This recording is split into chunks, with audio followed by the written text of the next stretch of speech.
Rodan est de retour, les gars. Vous ne pouvez pas imaginer comme il a été dur pour moi de garder ce secret ces derniers mois. C'est la première fois que le Toho Kaiju apparaît dans la franchise cinématographique Godzilla depuis 7 ans. Mais qu'est-ce que cela signifie pour l'avenir du Monsterverse?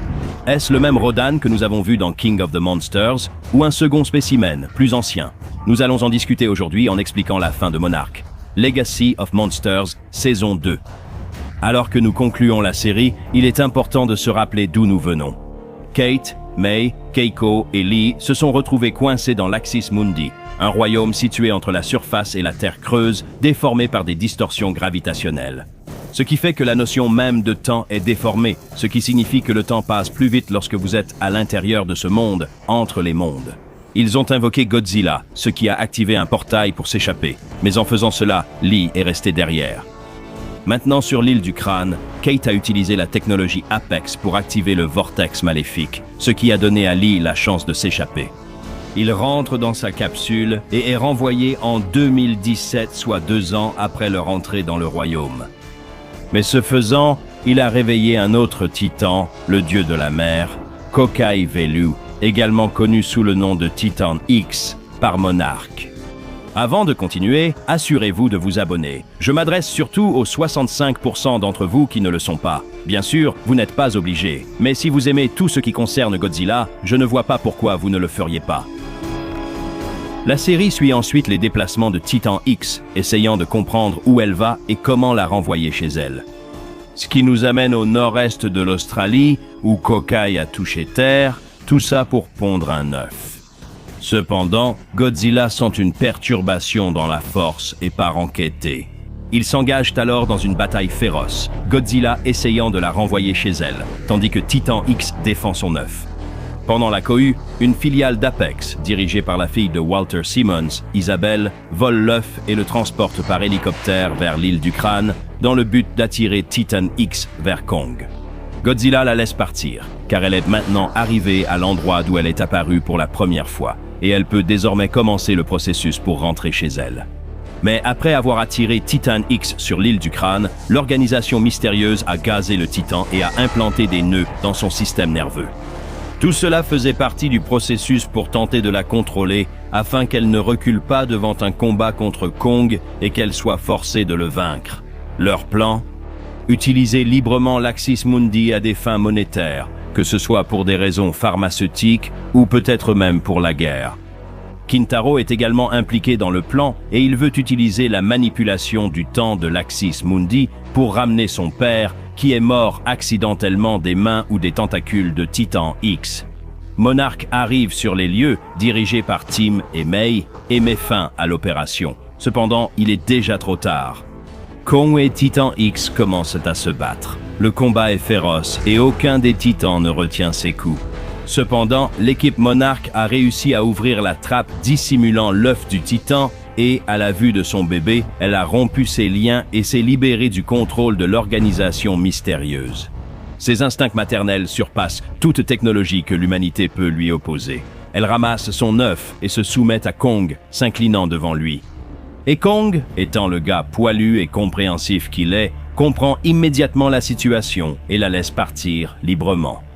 Et Kokai commence à essayer de retrouver le chemin de chez elle, de retourner à l'Axis Mundi pour terminer sa migration naturelle. À ce stade, Isabelle et Kentaro ont tous deux quitté l'île pour poursuivre leurs plans ailleurs. Cependant, la technologie a grillé le cerveau de Kokai et l'a temporairement désorientée. Elle est complètement perdue.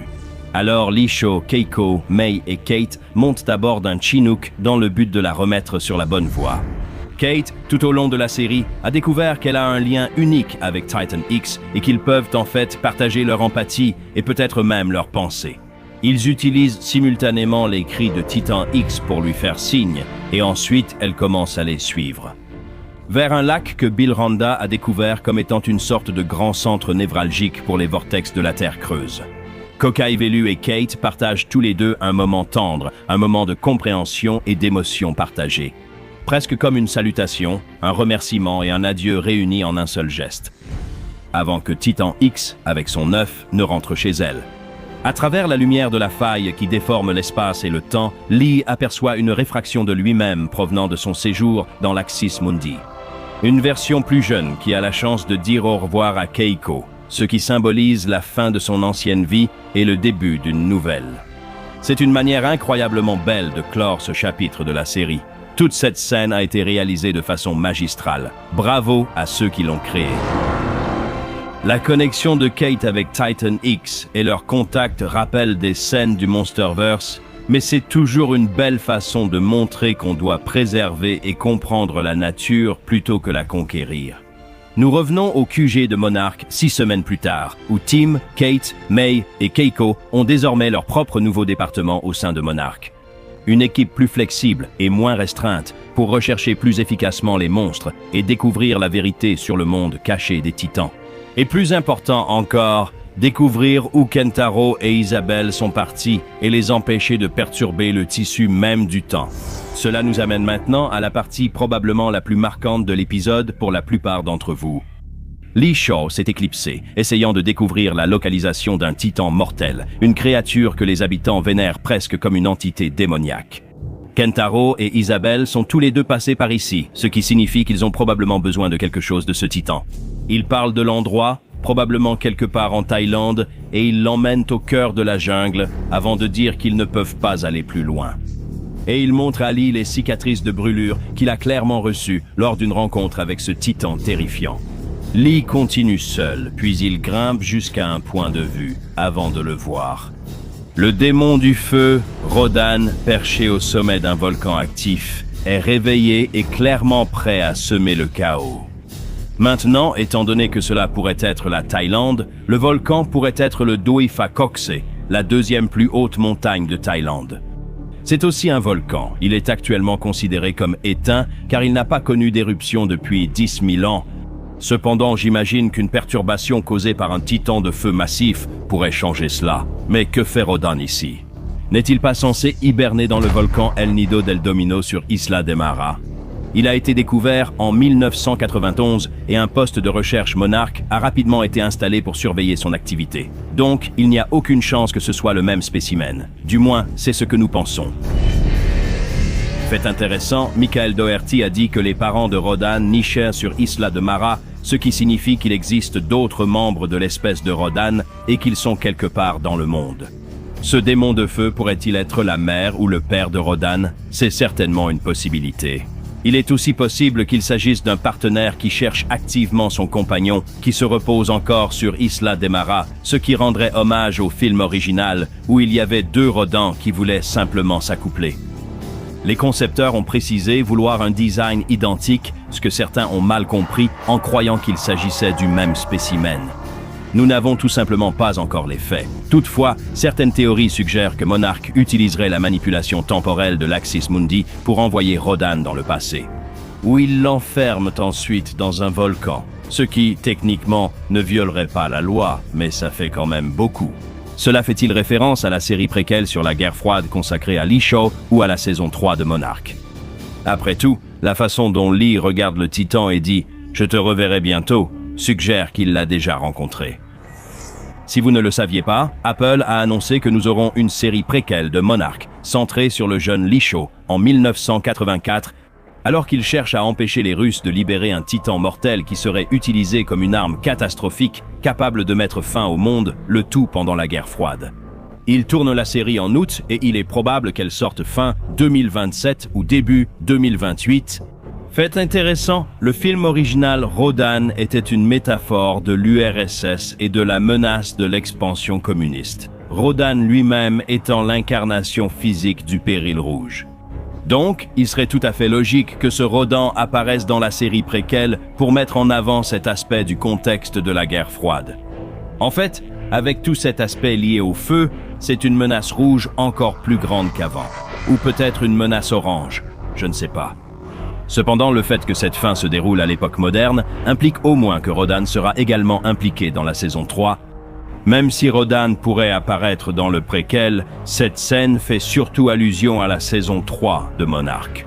Je pourrais imaginer les événements du préquel sur la guerre froide, montrant Rodan figé dans le temps, profondément enfoui dans un volcan endormi, comme le volcan Klouchenikov, situé sur la péninsule du Kamtchatka en Russie, et les Russes vont le libérer. Ce qui conduit à un chaos absolu dans la mère patrie. avant qu'il ne migre vers un climat plus chaud pour trouver son partenaire, ce qui nous amène à l'endroit où il se trouve actuellement en Thaïlande. Je peux imaginer Monarch tentant désespérément d'empêcher Rodan de rejoindre son compagnon au Mexique et d'éviter la mort de milliers de personnes en ville. Cependant, nous savons aussi que dans seulement quelques années, tout cela n'aura servi à rien. Étant donné que Kong est toujours coincé sur l'île du Crâne, on pourrait assister à un retour à une saison centrée sur Godzilla et on pourrait enfin voir un Godzilla contre. Un combat contre Rodan, ce qui serait vraiment fou. Imaginez Rodan utilisant ses pouvoirs d'ouragan et volcanique pour faire pleuvoir des milliers de tonnes de matière volcanique sur Godzilla. Leur combat serait légendaire. Deux prédateurs différents avec une physiologie très différente, mais tous deux capables de causer de sérieux dégâts. Croisons les doigts pour que cela arrive.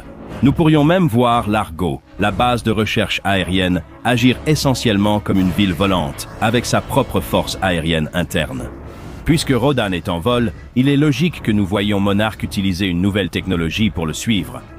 Ce qui a encore plus de sens quand on considère que nous avons eu le navire de recherche océanique pour suivre le Titan X. Nous pourrions commencer à voir des liens plus directs avec le lore du roi des monstres, qui se construisent progressivement jusqu'au moment précis où Ghidorah s'éveille et libère les titans sous son contrôle, remodelant la planète en un domaine qui reflète sa propre volonté. La fin de Monarch nous a offert l'un des scénarios les plus intrigants que le Monsterverse ait connu jusqu'à présent. Que va-t-il arriver à Kentaro et à son plan pour ramener son père? Et quelle est l'histoire derrière ce Rodan? Est-ce un parent, frère, sœur ou partenaire? En quoi cela nous conduirait-il à la situation dans laquelle se termine King of the Monsters? Suite à la catastrophe mondiale provoquée par les Titans, de nombreuses questions subsistent, notamment sur l'identité de l'organisation employant Isabelle Simmons. Ils n'utilisent pas la technologie Apex, mais disposent de matériel visiblement très coûteux. Ce ne sont donc pas des inconnus. Je pense que nous en saurons plus sur eux par la suite. L'intrigue s'intensifie et les choses deviennent intéressantes. La fin de la saison 2, à mon avis, était vraiment magnifique. Et j'essayais de retenir mes larmes de mec pendant que Kate guidait cette mère perdue chez elle. Cela a touché à ce qui rend le Monsterverse si spécial. Ce sont de vrais animaux avec de vraies émotions, pas simplement des monstres bons ou mauvais.